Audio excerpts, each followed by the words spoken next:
Hello cuties. तो finally little women का episode 10 आ चुका है और ये एपिसोड इतना ही ज़्यादा अमेजिंग, थ्रिलिंग, सस्पेंसफुल, इतने ज़्यादा ट्विस्ट एंड टर्न्स थे कि समझ ही नहीं आता कभी कोई विलन है और नेक्स्ट कोई दूसरा विलन बन जाता है। तो एपिसोड की स्टार्टिंग होती है, सेंगवू ने पाक जी सेंग के ऊपर गन पॉइंट कर रखी थी। सेंगवू कहता है कि तुमने सोएम को मुझे मारने के लिए भेजा था ना।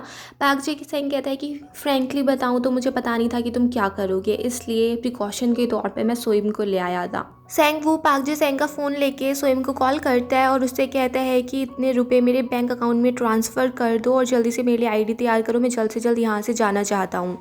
सोइम कह रही थी कि प्लीज़ मैं 30 मिनट में सब कुछ ले आऊँगी और इतने में ही इस डिस्ट्रैक्शन का फ़ायदा उठा के पाक जे सेंगवू से गन छीन लेता है। पाक जे सेंग कहता है कि तुम कितने बेवकूफ़ थे कि तुम्हें लगा कि तुम यहाँ से ज़िंदा बच के जा सकते हो। सेंगवू कहता है कि मेरे पास चॉइस थी कि या तो मैं यहाँ से बाहर चला जाऊँ या तुम्हें जान से मार दूँ, मैंने बाहर जाने का सोचा। पाक जे सेंग कहता है कि कितने बेवकूफ़ निकले तुम और उस पर गोली चला देता है, बट गन खाली थी। पाक जी सेंग इससे बहुत ही ज़्यादा फ्रस्ट्रेटेड हो जाता है। सेंग उसके फेस को देख के हंसने लगता है। वो कहता है कि बस यही चेहरा मैं देखना चाहता था, बचपन से तू मुझे मारना ही चाहता था ना, मेरे खिलौने चुराने वाला चोर। ये फेस तूने पब्लिक को बहुत टाइम से दिखाया नहीं है ना, ये फेस एक मर्डरर का फेस। पाक जी सेंग कहता है कि और तुझे क्या लगा मैं आज यहाँ तक कैसे आके पहुँचा, कितने लोगों को मैंने अपने रास्ते से हटाया है। तो तू सिंपली एक वेल्दी फैमिली में बॉर्न हुआ था, लेकिन मुझे तो यहाँ तक आने के लिए बहुत सारी चीज़ें करनी पड़ी, बहुत कुछ कमाना पड़ा, बहुत कुछ गंवाना पड़ा। और फिर वो सेंगवू को मारता रहता है और ये भी कहता रहता है कि तू तो सिंपली लकी था कि इतने अमीर ख़ानदान में पैदा हो गया, मगर मुझे तो अपने आप को प्रूव करना ना पड़ा ना यहाँ तक पहुँचने के लिए, इसीलिए मैं आज यहाँ पे आके पहुँचा हूँ। सेंगवू कहता है कि तू बिल्कुल अपने फादर जैसा है, जैसे वो मेरे पापा के ऑर्डर्स पे काम किया करता था, दूसरे लोगों को मार दिया करता था, किसी को कार एक्सीडेंट से मार देता था, तू भी बिल्कुल ऐसा ही एक लॉयल डॉग है जो हमारे ऑर्डर्स फॉलो करता है। जिसे सुन के पाक जी सेंग बहुत गुस्सा हो जाता है। वो पत्थर उठा के लाता है और फिर सेंगवू से कहता है कि तुझे उस हॉस्पिटल से बाहर ही नहीं आना चाहिए था, तुझे पता था ना तू बाहर आएगा तो तू मारा जाएगा। और फिर पत्थर ला के सेंगवू को मारता रहता है और उसे ख़त्म कर देता है। फिर दिखाते हैं पाक जी सेंग सेंगे के पास आके बैठ जाता है, बड़ा सैड सा था। सेंगे कहती है कि ये बहुत मुश्किल रहा होगा ना ये काम करना, बट ये हमारे प्लान का ही हिस्सा था। और फिर उसे स्लीपिंग पिल्स दे के वहाँ से चली जाती है।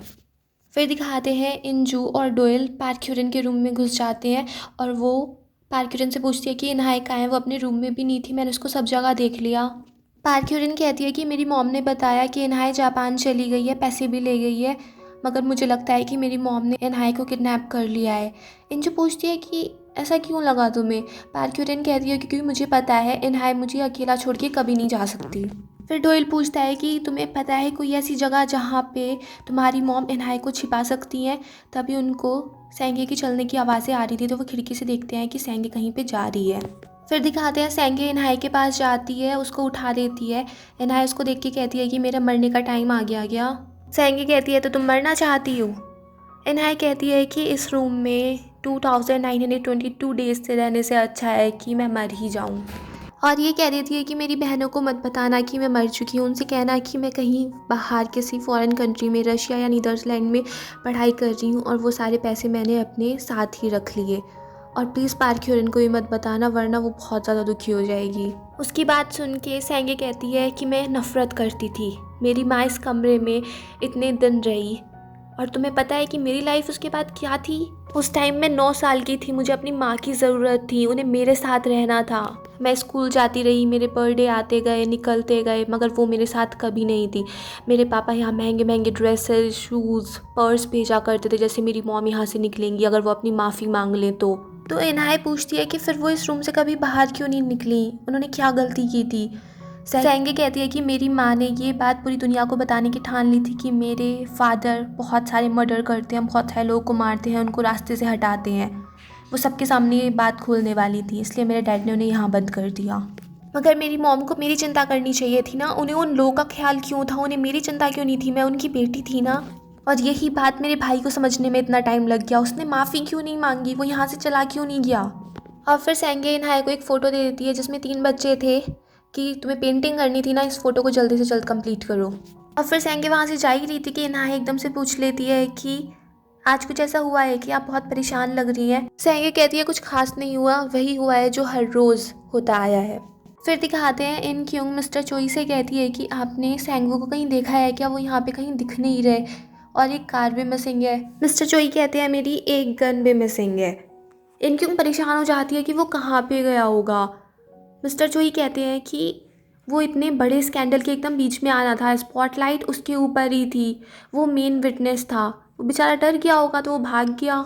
इनक्यूंग कहती है मुझे नहीं लगता कि वो ऐसे इंसान है जो डर के भाग गए होंगे, कहीं वो गन लेके खुद ही पाक जैसे को तो मारने नहीं पहुंच गए।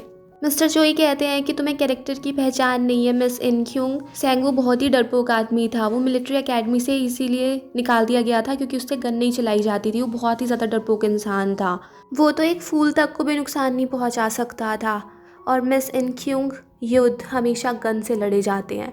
फिर दूसरी साइड दिखाते हैं इन हाई वो पेंटिंग बनाई रही थी, तभी उसको थोड़ी सी कुछ आवाज़ आती है और एकदम से गेट खुलता है और इंजू अंदर आ जाती है और उसके साथ पार्क क्यूरिन और डोयल भी आ जाते हैं। वो इन हाई को गले लगा लेते हैं। पार्क क्यूरिन वो रूम देख के कहती है कि यही तो मेरी मॉम का वो क्लोज्ड रूम है। और फिर इंजू वो रूम देखने लगती है, उसको भी वो ब्लड से लिखा हुआ रन अवे दिखता है और वो उसके फ़ोटोज़ वगैरह ले लेती है। और फिर डोयल कहता है कि चलो जल्दी से चलते हैं यहाँ से, और इन हाई वो फ़ोटो जो सेंगी ने उसको बनाने के लिए दिया था उसको भी अपने साथ ले जाती है। दूसरी साइड दिखाते हैं पार्क जी सेंग लोगों से हाथ मिला रहा होता है, कार में जाके वो अपने हाथ सैनिटाइज करता है और सोइम उसको बता रही थी कि इस बार इलेक्शन का रिजल्ट हमारे ही फेवर में होने वाला है।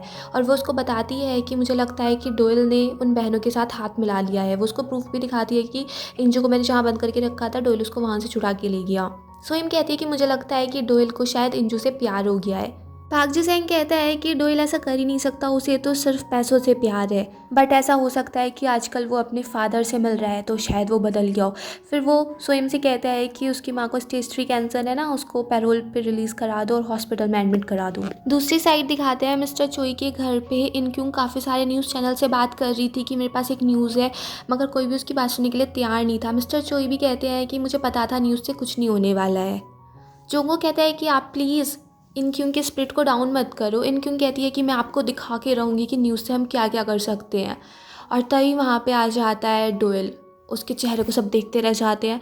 फिर सीन वहाँ से चेंज होकर दिखाते हैं सेंगे सब पूरे घर में ढूंढ रही होती है, उसको कहीं भी पार्क क्यूरिन नहीं मिल रही थी। तभी उसको पता चलता है कि इंजू उससे मिलने के लिए आई है। इंजू उसको बताती है कि जब मुझे इनहाई नहीं मिल रही थी तो मैं भी बहुत ज़्यादा परेशान हो गई थी, इसलिए मैंने सोचा तुम्हें आके बता दूँ कि पार्क क्यूरिन कहाँ पे है। सेंगी कहती है कि तुम मुझे यहाँ ब्लैकमेल करने आई हो, तुमने पार्क क्यूरिन को पकड़ रखा है। मगर इंजू कहती है कि ऐसा कुछ नहीं है, आज सुबह इनहाई और पार्क क्यूरिन दोनों एक लेटर छोड़ के यहाँ से कहीं बाहर चले गए हैं, घूमने चले गए हैं। उस लेटर को जब सेंगे पढ़ती है तो उसमें लिखा था कि मॉम, आपके बारे में सोच के मुझे हमेशा ये दुख होता था क्योंकि मैं आपके अंदर के दुख सोरों को फील कर सकती थी, मगर अब मैं अपनी लाइफ अपने हिसाब से जीना चाहती हूँ। मैं इन सारे इमोशन से छुटकारा पाना चाहती हूँ और एक आर्टिस्ट की तरह अब मैं दुनिया घूमना चाहती हूँ। सेंगे इंजू से पूछती है कि इनहाई भी कोई लेटर छोड़ के गई है क्या। इंजू कुछ बोलती नहीं है तो सेंगे कहती है वो कुछ नहीं छोड़ के गई, कुछ बताया नहीं उसने कि वो कहाँ जा रही है। तो इंजू एक छोटा सा नोट लिख दिखाती है जिसमें इनहाई ने लिखा हुआ था कि जब मैं कहीं सेटल हो जाऊंगी तो मैं आपको बता दूंगी। इंजू सेंगे को समझा रही थी कि बच्चे यहाँ पे बहुत ज़्यादा सफोकेटेड फील कर रहे थे, अगर वो कहीं बाहर चले जाते हैं तो उनको जाने दो, उन पे नज़र मत बना के रखो। सेंगे कहती है तुम्हें पता भी है पार्क क्यूरिन बचपन से कितनी ज़्यादा सेंसिटिव थी और वो कोई नॉर्मल बच्ची नहीं है कि वो ऐसी ही कहीं पे रह सकती है। हद से हद वो 1 महीने में आ जाएगी या फिर 1 साल में वापस आ ही जाएगी, या मैं किसी को वहाँ पे भेज दूँगी जो उन पर सीक्रेटली नज़र रख लेगा। फिर वो कहती है कि तुम्हारे लिए भी आसान नहीं होगा कि तुम आज ये सब बताने के लिए यहाँ पे आई, तो आज हम ट्रूस कर लेते हैं। और फिर उससे कहती है कि तुम्हें डोयल पे इतना ज़्यादा भरोसा नहीं करना चाहिए, अगर तुम्हारी जगह मैं होती तो अपनी रिपोर्टर बहन को लेके कब की अब्रॉड चली गई होती और अपने पैसे का ख्याल रखती। इस बारे में इंजू काफ़ी सोचती है और फिर इनक्यूंग से पूछती है कि अगर हम यहाँ पे सब कुछ छोड़ छाड़ के अब्रॉड चले जाएं तो तुम मेरे साथ चलोगी। इनक्यूंग कहती है कि इस केस में बहुत सारे लोग इन्वॉल्व हैं जो मर चुके हैं, हमारी ग्रेट आंट तक भी, मैं उन सब लोगों को छोड़ के नहीं जा सकती हूँ, अगर तुम्हें जाना है तो तुम चले जाओ। फिर दिखाते हैं इनक्यूंग लैपटॉप पे कुछ देख के बहुत ज़ोर ज़ोर से रोने लगती है और इंजू उसको छुपाने के लिए आती है। वो पूछती है कि क्या हुआ। फिर दिखाते हैं डोयल और उसके फादर उस स्टेज पे अपने सारे इक्विपमेंट सेट कर रहे थे जहाँ पे पार्क जे सेंग अपनी कैंपेन करने वाला था। वहाँ पे दिखाते हैं मिस्टर चोई अपने ट्रक और अपने वेपन्स की चाबी डोयल को देते हैं कि अगर मुझे कुछ हुआ तो तुम इन सब चीज़ों का ख्याल रख लेना। डोयल लेने से मना कर देता है, बट उसके फादर उसको समझाते हैं कि ये बहुत ही इंपॉर्टेंट वेपन्स है, ये मैंने बहुत सारी वॉर से कलेक्ट किए हैं। डोयल कहता है कि मुझे ये समझ नहीं आ रहा कि पिछले 20 सालों से मैं वेपन से कुछ नाता भी नहीं रखना चाहता था और अब एक स्ट्रेंजर इंसान आके मुझे रिस्पॉन्सिबिलिटी देने की कोशिश कर रहा है। वो मेरे फादर होने का एक्ट क्यों कर रहा है? क्योंकि वो अपने फादर से गुस्सा था और तभी उसके पास फ़ोन आ जाता है। उसे ये बताया जाता है कि उसकी मॉम ने सुसाइड करने की कोशिश की और वो इस टाइम हॉस्पिटल में एडमिट है, तो एक गार्जियंस के साइन चाहिए। जैसे ही डोयल हॉस्पिटल पहुंचता है, अपनी मॉम को देखता है, तभी पीछे पीछे पाक जी सेंग और सोइम भी आ जाते हैं। पाक जी सेंग कहता है कि सोइम को देख के तुम्हारी मॉम ने अपनी जीभ इतनी ज़ोर से काटी जिससे वो मर जाएं और इस वजह से अब वो शॉक में है और उनको हॉस्पिटल में एडमिट करना पड़ा। तुम्हारी मॉम को डर था कि उनके ज़रिए हम तुम्हें ब्लैकमेल कर सकते हैं और वो तुम पे बर्डन नहीं बनना चाहती थी, इसलिए वो मरने की कोशिश कर रही थी। जिसे सुन के डोयल कहता है तो फिर यहाँ पे मुझे ब्लैकमेल करने के लिए बुलाया गया है। पाक जी सेंग कहता है कि मैं तुम्हें अच्छे से जानता हूँ, जब तुम 12 साल के थे तो मैं ही तुम्हें लेके गया था यूएस, और याद है तुमने क्या विश मांगी थी कि तुम बाद में अपनी मॉम के साथ अपनी ज़िंदगी अच्छे से बिताना चाहते हो और साथ में अपने फादर से भी रिवेंज लेना चाहते हो। तुम्हारे फादर एक ट्रेटर थे, जो उन्हें ऑर्डर दिया गया था, उन्होंने वो फॉलो नहीं किया और वो कहीं दूर भाग गए और वो काम तुम्हारी फिर मॉम को करना पड़ा। तुम्हारी मॉम इतने साल जेल में रही ताकि तुम जियोंग्रेन सोसाइटी के मेंबर बनो, इसलिए इतने सालों तक उन्होंने अपना मुंह नहीं खोला। मुझे समझ नहीं आ रहा कि तुम अब कर क्या रहे हो। तुम इतने ज़्यादा ब्रिलियंट थे, तुम रैंक्स में आगे आगे बढ़ते रहे, तुमने रशियन माफिया में भी अपना नाम कमाया। मैं तुम पे बिल्कुल ऐसे प्राउड था जैसे कि तुम मेरे बेटे हो, मगर अब तुम सिर्फ थोड़े से पैसों के लिए, 70 बिलियन के लिए मुझे धोखा दे रहे हो। डोयल कहता है कि तुम मुझसे चाहते क्या हो? पाक जी सेंग कहता है कि कोई भी इंसान रास्ते से भटक जाता है, मगर तुम्हारे पास अभी चांस है, मुझे बता दो कि तुम अपने फादर के साथ मिलके क्या खिचड़ी पका रहे हो। तुम्हारे पास अभी भी चांस है, तुम अपनी विश पूरी कर सकते हो कि तुम्हें अपनी मॉम के साथ रहना है। इन्हें अभी स्टेज 3 कैंसर है, मगर अभी इनका इलाज हो सकता है। इनको तुम बाहर ले जाओ, इनका इलाज कराओ, खुशी से रहो, तुम्हारे पास चांस है। तुम क्या चूज़ करोगे? डोयल कहता है तो फिर ये प्रॉमिस करो कि मैं अपनी मॉम को अभी लेके जा सकता हूँ, मेरे लिए प्लेन अरेंज करा दो, सब कुछ काम करो और फिर तुम मुझ पे कभी नज़र बना के नहीं रखोगे और साथ में जो वो 70 बिलियन है उनसे भी अपनी नज़रें हटा लोगे, वो मेरे होंगे, और तब मैं तुम्हें अपने फादर का प्लान बताऊँगा। पाक जी सेंग कहता है ठीक है, जैसा तुम कहते हो वैसा ही सब कुछ होगा और फिर तुम्हारी इच्छा है, तुम कभी वापस आना चाहो तो आ जाना। बट मुझे सुन के बड़ा दुख हो रहा है कि सिर्फ 70 बिलियन के लिए तुम मुझे धोखा दे रहे हो। क्या अपने साथ इंजू को भी लेके जाने वाले हो? डोयल कहता है मैं इंजू को लेके जाऊंगा, उससे सिर्फ मुझे पावर ऑफ अटॉर्नी चाहिए, बस एक साइन कराने हैं और फिर सब खत्म। जिसे सुन के पाक जी सेंग सोइम से कहता है देखा मैंने क्या कहा था कि ये सिर्फ पैसे से प्यार करता है। फिर दिखाते हैं डोयल इंजू से मिलने जा रहा था और उसकी गाड़ी का पीछा हो रहा था। पाक जी सेंग के आदमी उसका पीछा कर रहे थे। डोयल इंजू को कॉन्ट्रैक्ट दे देता है कि तुम्हारी उस कंपनी को जिसमें हमने सारे पैसे इन्वेस्ट कर रखे हैं, पैसे लगा रखे हैं, सेंगे उस पर अपनी नज़रें बना रही है, तो हमें पैसे वहाँ से हटा के किसी और जगह रखने पड़ेंगे, तो ये तुम ज़रा साइन कर दो। इंजू जब वो डॉक्यूमेंट देखती है तो फिर से वो इंग्लिश में, तो वो कहती है यार ये इंग्लिश में उससे तो होता नहीं है। तभी वहाँ पे जोंगो आके कहने लगता है कि मैं पढ़ देता हूँ कि क्या लिख रहा है। जोंगो और इनक्यूंग उस डॉक्यूमेंट को पढ़ते हैं और वो कहते हैं वैसे तो ठीक ही लग रहा है, तुम साइन कर दो इंजू, और इंजू साइन कर देती है।